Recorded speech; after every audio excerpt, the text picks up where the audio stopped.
Students, इंग्रजी शिकण्यासाठी 5,000 10,000 असे एवढे शब्द शिकण्याची अजिबात गरज नाही।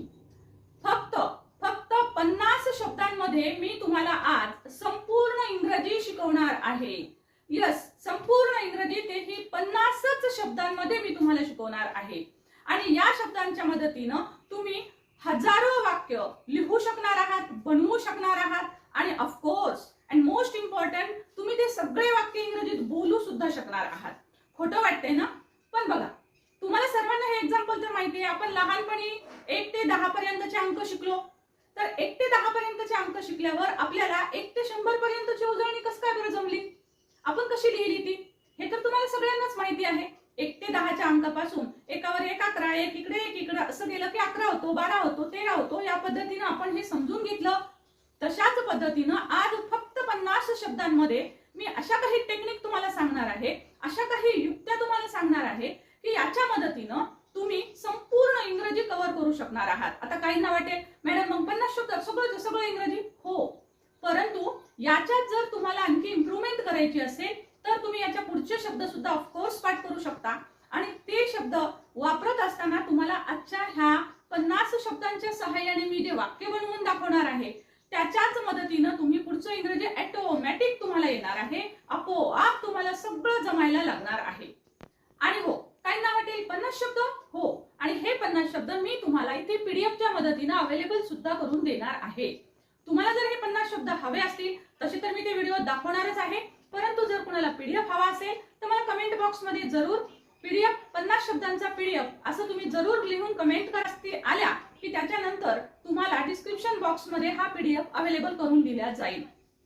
ओके, तो डिस्क्रिप्शन बॉक्स मध्ये मिळेल। डिस्क्रिप्शन बॉक्स चेक करा, तिथे तुम्हाला गुगल ड्राईव्हची लिंक मिळेल। त्या गुगल ड्राईव्हच्या लिंक मध्ये तुम्हाला हा पीडीएफ फ्री मध्ये डाउनलोड करून घेता येईल, प्रिंट करून घेता येईल। अनेक शिक्षक आहेत, अनेक पॅरेंट्स आहेत, त्यांनी आजची ही मेथड माझ्याकडून समजून घ्यायची आहे आणि ही हजारो लाखो विद्यार्थ्यांसोबत शेअर करा, कारण इंग्रजीची भीती दूरच होईल। चला तर मग बघूया अशी ही कोणती युक्ती आहे।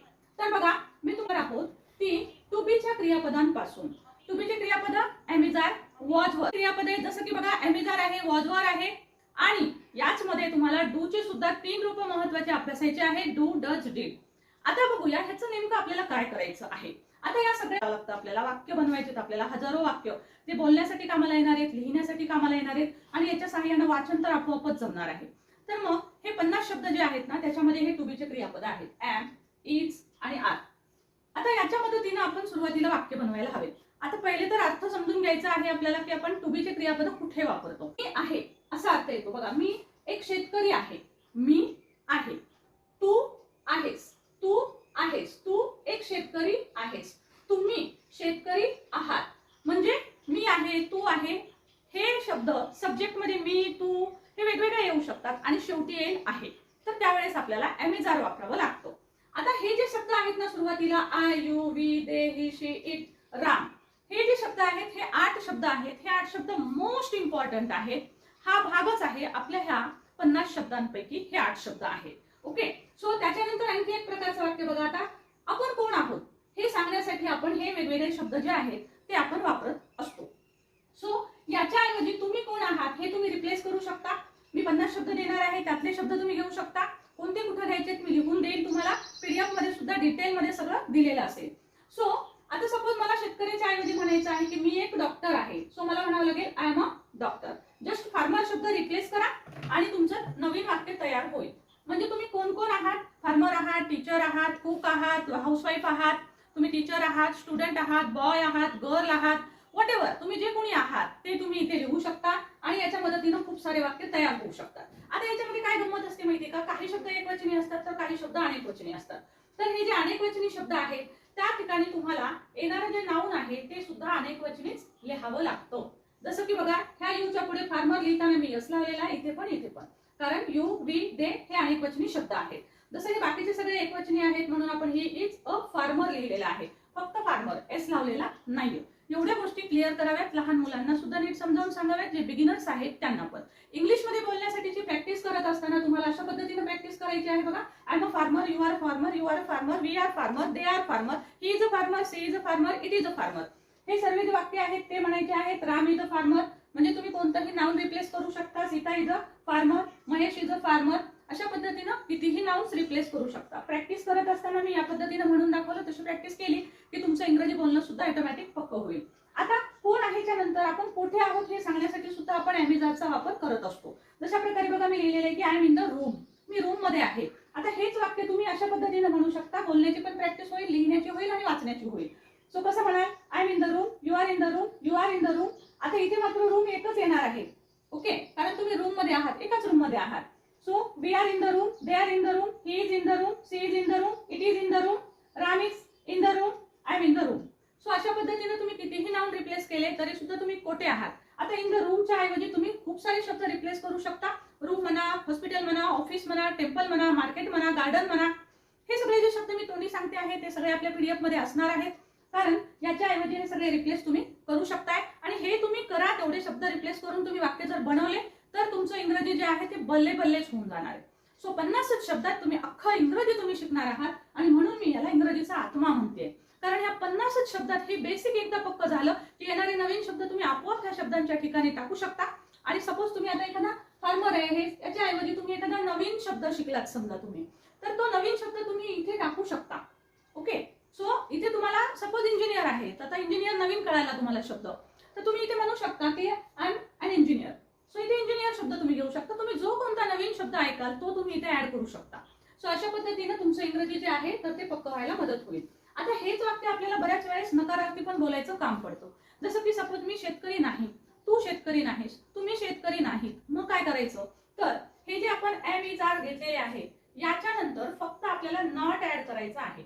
नॉट, जसं की I am not a farmer, you are not a farmer, you are not a farmers, we are not farmers, they are not farmers, he is not farmer, she is not a farmer, it is not a dog, Ram is not a farmer, I am not in the room. अशा पद्धतीनं तुम्ही ॲमेझॉनच्या नंतर not घेतलं की तुमचे नकार असलेले वाक्य तयार होतात. आता पाहूया आपण याच्या पुढचे काही. आता पहा, आता आपल्याला पाहायचं आहे की इथे आपण पाहिलं मी आहे, मी शेतकरी आहे. मी आहेचे अर्थ आले तर आपल्याला टू बीचे क्रियापद घ्यावे लागतात. परंतु जेव्हा मला आहे, पहा मला आहे, अशा प्रकारचे जेव्हा आपल्याला अर्थ पाहिजे असतात तर त्यावेळेस आपण कोणते शब्द वापरले पाहिजे, तर त्यावेळेस आपण टू हॅवचे रूप वापरावे लागतात, जे की हॅव, हॅज आणि भूतकाळामध्ये हॅड आहे. तर हे आपल्याला वापरावे लागतात. हे काळानुसार थोडेसे बदलावे लागतात. जसं इथे पण आपण पाहिलं एमिजार आहे, तर त्याच्याऐवजी आपण भूतकाळात वॉज वर वापरतो. ओके, सो जिथं जिथं आर आहे तिथं तिथे तुम्हाला वर वापरायचं आहे, बाकीच्या ठिकाणी तुम्हाला वॉज वापरावा लागतो. तर अशा पद्धतीनं तुम्ही भूतकाळानुसार वॉज वर इथे वापरू शकता. तसंच इथे टू हॅव मध्ये आपल्याला आता प्रेझेंट साठी हॅव आणि हॅज वापरायचे. आता मला आहे बघा, आय हॅव अ मोबाईल, मला एक फोन आहे, तुला एक फोन आहे, त्याला एक फोन आहे, तिला एक फोन आहे. ला आहे, ला आहे किंवा माझ्याकडे आहे, माझ्याजवळ एक पेन आहे. सो ला आहे, कडे आहे, जवळ आहे. हे अशा प्रकारचे वाक्य जेव्हा येतात तेव्हा आपल्याला टू हॅवचे क्रियापद वापरावे लागतात. कोणत्या कर्त्यापुढे कोणतं वापरायचं आहे तर ते मी तुम्हाला इथे लिहून दिलेलं आहे. आणि हे मी म्हटलेले तुम्हाला जे 8-9 शब्द आहेत हे खूप खूप इम्पॉर्टंट आहेत, कारण याच साऱ्या शब्दांनी आपल्याला वाक्य बनवायचं काम पडतं. मग आता कशा पद्धतीने, आता याची प्रॅक्टिस तुम्ही वाचनासाठी पण याच पद्धतीने करू शकता, बोलण्यासाठी पण या पद्धतीने करू शकता. I have a mobile, you have a mobile, you have a mobile, we have mobile, they have mobile. आता इथे वी दे जरी आलेलं असेल तरी अ मोबाईल तुम्ही म्हणू शकता. He has a mobile, she has a mobile, it has a mobile, Ram has a mobile. म्हणजे राम जवळ मोबाईल आहे, हे शेवटचं वाक्य होईल. अशाच पद्धतीनं तुमच्याकडे ज्या काही वस्तू आहेत, त्या वस्तू, तुमच्याकडे ज्या गोष्टी आहेत त्या तुम्ही इथे मोबाईलच्या ऐवजी रिप्लेस करू शकता. सपोज तुमच्याकडे पैसे आहेत, तुम्ही म्हणू शकता आय हॅव मनी. सपोज तुमच्याकडे स्कूल बॅग असेल, तुम्ही म्हणू शकता तुझ्याकडे स्कूल बॅग आहे, you have a school bag. मी म्हणेल की तुमच्याजवळ आपले नोट्स आहेत, तर मी काय म्हणेल, you have our notes. So तशाच पद्धतीने आता मी जर म्हणेल तुम्हाला की तुम्हाला पीडीएफ मिळणार आहे, मिळेल तुम्हाला पीडीएफ 50 कमेंट टाकल्यानंतर मिळणार आहे. सो नक्की कमेंट करा जर पीडीएफ हवा असेल. 50 शब्द किंवा पीडीएफ. ओके, सो पीडीएफ हवा असेल तर पीडीएफ कमेंट मध्ये नाव जरूर टाका लिहून. सो आता इथे समजा मी म्हणाले की तुम्हाला उद्या पीडीएफ मिळेल, तर मी काय म्हणेल मग, यू विल हॅव पीडीएफ. विलच्या नंतर हॅव घेतो आपण आपल्याला भविष्यकाळ दाखवण्यासाठी. आणि जर भूतकाळातले वाक्य घ्यायचे असतील तर या हॅव हॅजच्या ऐवजी तुम्हाला सिम्पली घ्यावं लागतं हॅड. सपोज माझ्याकडे एक फोन होता, आता नाही, हरवलाय, तर मी म्हणेल I had a mobile, you had a mobile, you had a mobile, we had mobile, they had mobile, she had mobile. Had had had. गमतीशीर मुलांना आम्ही शिकवतो हाड हाड हाड हाड हाड. सगळीकडे हाडच येतं, कुत्रा सगळीकडे हाडच टाकतो, म्हणजे सगळीकडे हॅडच येतो. हॅव आणि हॅड मध्ये मात्र डिफरन्स आहे बघा. ही शीट आलं सिंग्युलर, राम नाव आलं सिंग्युलर कोणतंही, तर आपल्याला हॅड्स घ्यावा लागतो, असा बदल करावा लागतो. पण हॅडसाठी बदल नाही करावा लागत. सो हे झाले काही महत्वाचे शब्द बघा. आणि हे शब्द जे आहेत त्याच्या सोबत आता आपल्याला काही महत्वाचे शब्द पाहायचे आहेत आणि त्याला आपण म्हणतो मोडाल्स. हे सगळं अत्यंत बेस आहे. आता ह्या मोडाल्स मध्ये 13 बेसिक मोडाल्स आहेत, 13 बेसिक मोडाल्स आहेत, परंतु 13 पैकी आपल्याला इथे जे आहेत तर ते खूप ठराविक असेच मोडाल्स आपल्याला वापरायचे अभ्यासायचे आहेत. त्यातले जे फार इम्पॉर्टंट नसलेले आहेत, जे की यूज मध्ये जास्त येत नाहीत, तर ते तुम्हाला मी इथे सांगणार नाही आहे. सो तुम्हाला कोणते करायचे आहेत, तर will, would, shall, should, can, कुड, मे, माइट, मस्ट हे मोडल्स आहेत. तुम्हाला पीडीएफ मध्ये सुद्धा ते देईलच. सो आता ह्या मोडल्सच्या सहाय्याने आपल्याला वाक्य बनवता आले ना की मग छान मस्तच. मग तुम्ही हजारो वाक्य जे आहेत ते सहज बनवू शकता. जसं मी तुम्हाला इथे एक एक शब्द रिप्लेस करायला सांगितला, शब्द रिप्लेस केले की बघा तुमचे कित्येक वाक्य तयार होतात, आहे ना. सो इथे पण मी तुम्हाला हे सब्जेक्ट दाखवले. रामच्या ऐवजी तुम्ही एखादं नाव जे आहेत एकच्या ऐवजी तुम्ही 100 नावं म्हणा, तुमचे 100 वाक्य तयार होतील. तुम्ही 1000 नावं वेगवेगळे घ्या, तिथं 1000 वेगवेगळे वाक्य तयार होतील. सो तुम्ही अशा पद्धतीचे वाक्य जे आहेत ते हजारो नाही लाखो वाक्य लिहू शकता, बोलू शकता, वाचू शकता. सो हे सगळं पॉसिबल होणार आहे 50 शब्दात. इंग्रजीची भीतीच नष्ट करून टाकूया आपण. फक्त 50 शब्दात 1 ते 10 अंक आठवायचे. ते 1 ते 10 अंक मॅडमनी शिकवले की मला 100 पर्यंत लिहिता आलं. मग हे 50 शब्दातला हा व्हिडिओ तुमच्या मुलांना, विद्यार्थ्यांना जेव्हा तो येईल तेव्हा त्यांना बाकीचे शब्द ऑटोमॅटिक त्याच्यात रिप्लेस करता येतील. ते स्वतः शिकून जातील ते कसं रिप्लेस करायचं आहे आणि नवीन शब्द कसे घ्यायचे आहेत. जसजसा शब्दसाठा वाढेल तसतसं त्यांचं इंग्रजी आपोआप इम्प्रूव्ह होत जाईल. सो पहिले हे 50 शब्दांचा जो हा व्हिडिओ आहे तो मुलांकडून पक्का करून घ्या. पॅरेंटने थोडासा वेळ द्या आणि आपल्या मुलांकडून तो पक्का करून घ्या. आता बघा, आता हे जे वाक्य असतील तर हे जे मोडाल आहेत ना, ह्या मोडाल्सला ना विशिष्ट असे अर्थ असतात. परंतु सुरुवातीला बेसिकली आपण अभ्यास करतोय, सो थोडंसं अर्थाकडे दुर्लक्ष करा. फक्त लक्षात काय घ्यायचं आहे की आय कॅन, म्हणजे हे जे सब्जेक्ट आहेत हे सगळे सब्जेक्ट आपल्याला इथे घ्यायचे आहेत. आणि याच्या पुढे तुम्ही जे मोडल ऑक्झिलरीज मी तुम्हाला सांगितले ते आपण घेणार आहोत. सो सगळीकडे एकच घेतलं तरी सुद्धा चालतं, कारण मोडल्स चेंज होत नाहीत. जशा प्रकारे हॅड सगळीकडे हाडहाड येतं, तशा प्रकारे कॅन सगळीकडे कॅन कॅन कॅन येतो. जशा प्रकारे सपोज आय कॅन पास, मी पास करू शकते. एखादी एक्झाम आहे सपोज, मी ती एक्झाम पास करू शकते. यस आय कॅन पास, मी पास होऊ शकते. सो आता तुम्ही कॅन सगळीकडे घेऊ शकता. I can pass, you can pass, you can pass, we can pass, they can pass, he can pass, she can pass, it can pass, Ram can pass. Okay, so कितीही noun बदला, can pass same राहणार आहे. आता कॅनच्या नंतर आपण could घेऊ शकतो. So you could pass. So त्याचे वाक्य सुद्धा याच पद्धतीने होतील. याचा अर्थ कसा असतो, पण कुड म्हणजे मी भूतकाळामध्ये पास करू शकत होतो. यू कुड पास, हो अरे तू तेव्हा पास करू शकला असतास, एक्झाम दिली नाहीस तू, यू कुड पास, तू पास होऊ शकला असतास, म्हणजे भूतकाळातली गोष्ट सांगतो आपण. सो अशा पद्धतीने आता हा कुड पण सगळीकडे वापरू शकता. जसं की I could pass, you could pass, you could pass, we could pass, they could pass, he could pass, she could pass, it could pass. या पद्धतीने इंग्लिश बोलता पण येईल. आणि हा एकच व्हिडिओ सगळ्यांना द्या, ते इंग्रजीत बोलू शकतील, लिहू शकतील, सगळं काही त्यांचं पाठ होणार आहे. म्हणून मी ह्याला नाव दिलेलं आहे की हा इंग्रजीचा आत्मा आहे. 50 शब्दामध्ये अख्खं इंग्रजी शिकायचं आहे. वेळ लागला थोडासा तर हरकत नाही, पण या पद्धतीनं पॅरेंट्सनी, टीचर्सनी मुलांकडून सगळं रेक्टिफाय करून घ्यावं 50 शब्दांमध्ये. ओके, सो आता इथे पुढच्या ऐवजी सपोज मी तुम्हाला विल वापरलं, विल, वुड, तर यू विल पास सगळीकडे विलच येतं. सो तुम्ही घेऊ शकता. आयच्या आणि वीच्या पुढे कधी कधी पूर्वी शाल वापरत होते, परंतु आता हा नियम सुद्धा जो आहे चेंज होतो आहे. सो वीच्या पुढे सुद्धा तुम्ही शाले घेऊ शकता, विले घेऊ शकता, विल घेऊ शकता. त्याच्यानंतर सपोज उड घेतलं तर उड वापरूनही तुम्ही सपोज आय वुड पास, अरे हो मी पास होऊ शकलो असतो, मी पास करू शकलो असतो, मी पास होतो. किंवा वी वुड ड्राईव्ह, तुम्ही की नाही तेव्हा ड्राईव्ह करत होतो पण आता नाही करत. सो अशा पद्धतीने उड वापरू शकता तुम्ही. मी हे सब्जेक्ट चेंज करून इथे सगळे मॉडेल्स वेगवेगळे दाखवते आहे, परंतु प्रत्येक नाउनसाठी, प्रत्येक प्रोनाउनसाठी तुम्ही सगळीकडे एकच मॉडेल घेऊ शकताय. जशा पद्धतीने आपण हे केलं, मी कॅनचे वाक्य म्हणून दाखवले, तसेच सगळीकडे कुडचे म्हणा, सगळीकडे विलचे म्हणा, सगळीकडे वुडचे म्हणा. ओके, सो तशाच प्रकारे शुड आहे, शुडचे वाक्य सुद्धा तुम्ही घेऊ शकता. यू शुड पास, तू पास झालंच पाहिजेस. शुडच्या ऐवजी सपोज मस्ट असेल, मस्ट म्हणजे तुला पास केलंच पाहिजे, नक्की केलं पाहिजे. You must pass the exam, तुला एक्झाम पास व्हावीच लागेल. सो अशा पद्धतीने तुम्ही इथे मस्ट घेऊ शकता. त्याच्यानंतर तुम्हाला या ठिकाणी वेगवेगळ्या प्रकारचे जे क्रियापद राहिलेले आहेत आणखी, तर ते आहे मे, त्यानंतर माइट. सो हे तुम्ही घेऊ शकताय. याच्यानंतर आणखी ought to, need to, dare to, used to हे पण क्रियापद आहेत, परंतु त्याचा वापर कमी होतो. सो ते आपण नंतरच्या पुढच्या सेशनमध्ये जरूर पाहूया. बेसिक भाग जो आहे तो मी तुम्हाला इथे सांगते आहे, जो की तुम्ही 50च शब्दांच्या मदतीने कव्हर अप करायचा आहे. सो इथे तुम्हाला फारसा टेन्सेसचा काळाचा विशेष संबंध येत नाही, पण ह्या दोन्हीसाठी मात्र बेसिक डिफरन्स लक्षात ठेवा. ला आहे, कडे आहे, जवळ आहे, जेव्हा येईल तेव्हा हॅड वापरायचा आहे.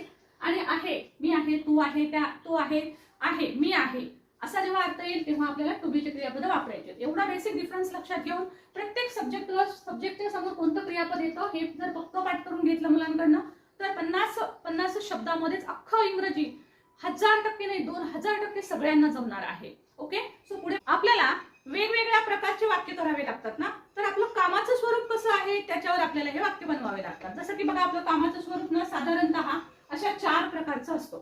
एक तर बरेचसे कामं आपण पुन्हा पुन्हा करत असतो, एक तर तुमचं काम जे आहे ना ते चालू असतं, किंवा कधी कधी काय होतं की ते काम नुकतंच संपलेलं असतं आपलं. काही वेळेस काम काय होतं की ते अर्धवट असतं, म्हणजे थोडंफार संपलेलं असतं आणि थोडंफार अजून करणं बाकीच असतं, म्हणजे हे अर्धवट काम असतं. तर अशा ह्या कामाच्या स्वरूपावरून आपल्याला वेगवेगळे वाक्य बनवावे लागतात. तर त्याच्यासाठी तुम्हाला जे शब्द लागणार आहेत ते मी इथे लिहिलेले आहेत, आणि जे मी सगळे अजून पूर्ण पीडीएफ मध्ये 50 शब्द तुम्हाला देणारच आहे, पण जे महत्वाचे या पॉइंटसाठी लागणारे शब्द आहेत ते मी इथे तुम्हाला दिलेले आहेत. त्याच प्रकारे इथे मी तुम्हाला वर्तमान काळ, भूतकाळ, भविष्यकाळासाठीचे हेल्पिंग वर्ब तुम्हाला इथे लिहून दिलेले आहेत, जे ऑलरेडी आपण आधीचेच पाहिलेले आहेत. त्यानंतर बघा, आपल्याला केव्हा कोणते शब्दप्रयोग वापरावे लागतात तर ते मी इथे लिहिलेले आहेत. बघा, जर पुन्हा पुन्हा घ्यायचं असेल आपल्याला वाक्य तर त्यासाठी या पद्धतीने वाक्य लिहावं लागतं. जर समजा एखादी क्रिया तुमची संपली असेल, भूतकाळात संपली असेल, तुमची क्रिया भूतकाळात संपली असेल तर तुम्हाला ईडी लावून शब्द घ्यावे लागतात. दिलेल्या शब्दाला ईडी लावावं लागतं. समजा तुमचं काम आत्ताच संपलेलं असेल तर तुम्हाला ईडी लावूनच फॉर्म घ्यावा लागतो, परंतु याच्या अगोदर काही हेल्पिंग वर्ब येतात. त्याच्यानंतर काम अर्धवट असेल किंवा चालू असेल तर त्यासाठी तुम्हाला ह्या शब्दाला आयएनजी लावून घ्यावं लागतं. तर हे थोडेसे काही नियम आहेत जे तुम्ही हा व्हिडिओ जर पाहिला आणि ते नीट समजून घेतलं तर येणाऱ्या प्रत्येक वर्ब साठी तुम्ही आता हे वर्ब बदलून घेऊ शकता. याच्याऐवजी तुम्हाला बरेचसे शब्द याच्यात माहिती आहेत. तुम्ही डान्स घेऊ शकता, जंप घेऊ शकता, स्लिप घेऊ शकता. ओके. सो आता हे जे सगळे क्रियापद घेतलेत मी त्याला ईडी लागणारे घेतलेले आहेत. सो प्रॅक्टिस साठी आपण घेतलेले आहेत. तशाच प्रकारचे काही वेगळे जे क्रियापद आहेत ज्यांचे हे सगळे फॉर्म वेगवेगळे असतात तर तेही मी तुम्हाला एक घेऊन दाखवणार आहे. आता बघा, हे वाक्य नेमके कसे करायचे. सो एखादी गोष्ट आपण पुन्हा पुन्हा करत असतो. सपोज मी सांगते आहे की I go to school. So मी दररोज शाळेत जाते आहे ना. सो मला पुन्हा पुन्हा शाळेत जावं लागतं. स्टुडंट असतील, टीचर असतील, त्यांना पुन्हा पुन्हा शाळेत जावं लागतं, तर मग आपण म्हणतो I go to school. So आपण इथे हा इथला फॉर्म वापरला गोचा. ठीक आहे, मी गोचा मुद्दाम शब्द लिहिते आहे कारण याचे फॉर्म वेगवेगळे आहेत. आता सपोज तुमची ऍक्शन चालू असेल की मी आता शाळेला जात असेल तर तुम्हाला काय करावं लागतं, हा आय आणि आपण जो अगोदर शिकलो याच्या पुढे आपल्याला एम घ्यायचा आहे, तो इथे घ्यावा लागतो. आणि तुमची जाण्याची क्रिया तुमची चालू आहे. सो तुम्हाला सांगावं लागेल I am going to school, I am going. त्याच्या पुढे तुम्ही टू स्कूल लावू शकता, टू द मार्केट लावू शकता, टू द गार्डन लावू शकता. तुम्हाला कुठे जायचं आहे तिथे तुम्ही हे शब्द पुढचे लिहू शकता. आणि हे जे मी तुम्हाला शब्द पुढचे सांगते आहे तर ते पण आपल्या ह्या 50 शब्दांमधलेच शब्द आहेत. सो आत्ताच काम संपलेलं असेल तुमचं, तर काम जेव्हा संपलेलं असतं ना तर त्यावेळेस आपल्याला हे टू हॅव चे क्रियापद वापरावे लागतात. बघा, आत्ता संपल्यासाठी आपण इथे हॅव, हॅज, हॅड आणि विल हॅव घेतलेलं आहे. हे काळानुसार आपल्याला वापरावं लागतं. तर आयच्या पुढे हॅव येतं, हे आपण अभ्यासलंय आत्ताच. सो आय हॅव घेतलंय आणि आत्ता संपलेसाठी आपल्याला ईडी लावून फॉर्म घ्यायचा आहे.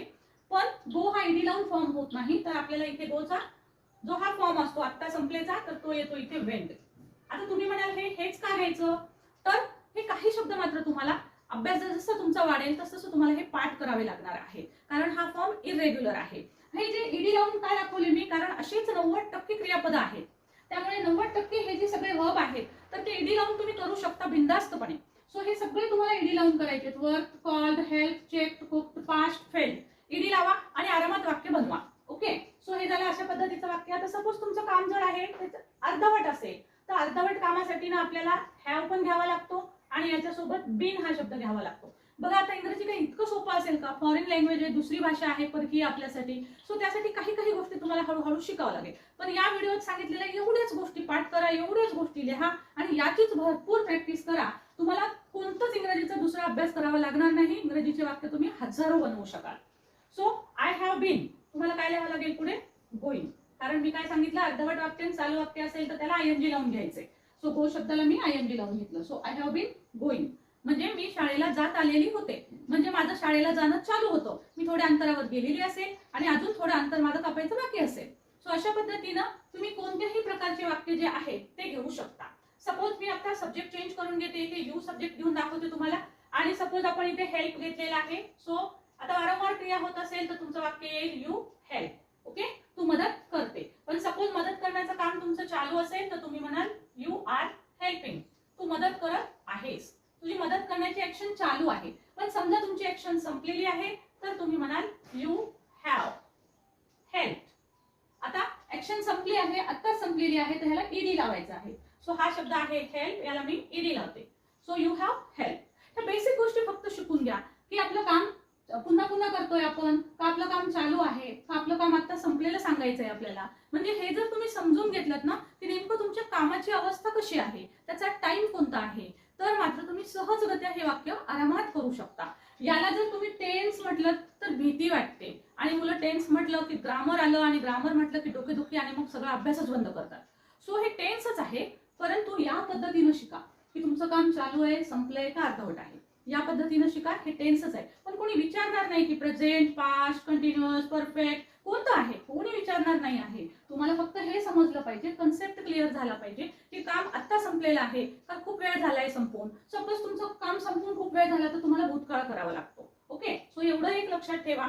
आता बघा, हेच वाक्य जर अशा पद्धतीनं लिहायचं असेल, हे अर्धवट काम असेल, तर तुम्ही हॅव घेणार, हॅवच्या सोबत तुम्हाला बीन शब्द ऍड करायचा आहे, आणि हेल्पला आयएनजी लावायचं आहे. ओके, सो या पद्धतीनं तुमचे आता हे सब्जेक्ट इथे याच्या ऐवजी तुम्ही कोणतेही घेऊ शकता. सो वी घेऊ शकता, ही घेऊ शकता, दे घेऊ शकता. फक्त ह्या प्रत्येकाच्या पुढे तुम्ही ही, सी, इट, राम, राजा सगळं काही घेऊ शकता. फक्त तुम्हाला काय करायचं आहे, सो हे वाक्य बनवत असताना प्रॉपर हे सर्व क्रियापद जे आहेत ते घ्यायचे, जे मी तुम्हाला आत्ताच सांगितलेले आहेत. त्याच्या पुढे काय येतं, ॲमिजार मधलं टू बीचं काय येतं, टू हॅवचं काय येतं, हो ना. सो हे मी तुम्हाला सगळं आत्ताच सांगितलेलं आहे. सो ते आपल्याला फक्त ह्याच्यामध्ये योग्य ठिकाणी ठेवायचं आहे. ते कसं ठेवायचंय हे मी तुम्हाला इथे दाखवलेलं आहे. राईट. सो आता ह्याच्यामध्ये वाक्य जर म्हणायचं असेल बघा आता, तर तुम्ही कशा पद्धतीने म्हणाल. सपोज हे वाक्य म्हणायचंय तुम्हाला, हेल्पच्या ऐवजी आपण आणखी चेकचं वाक्य घेऊया. ओके, सो चेकचं वाक्य घेऊन बघू आपण. चेक. सो आपल्याला यू चेक, तर इथे आपल्याला म्हणावं लागेल यू चेक. आता हेच वाक्य चालू मध्ये म्हणायचं असेल तर यू आर चेकिंग असं वाक्य येईल. हे यू आर चेकला आपल्याला आयएनजी लावावं लागेल, यू आर चेकिंग. हेच वाक्य काय येईल मग, यू हॅव चेक्ड. चेकला ईडी लावायचं, you have check, you have been checking. अशा पद्धतीनं तुम्ही अनेक प्रकारचे वाक्य जे आहेत ते तुम्ही करून पाहू शकता. आता हे सगळे प्रेझेंट मध्ये वाक्य मी सांगितले तुम्हाला.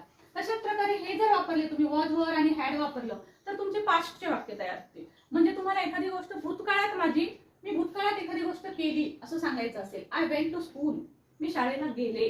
हो, मी शाळेला नेहमी जात होते. मग ही गोष्ट तुम्हाला सांगायची, आय वेंट टू स्कूल, मी शाळेला गेले.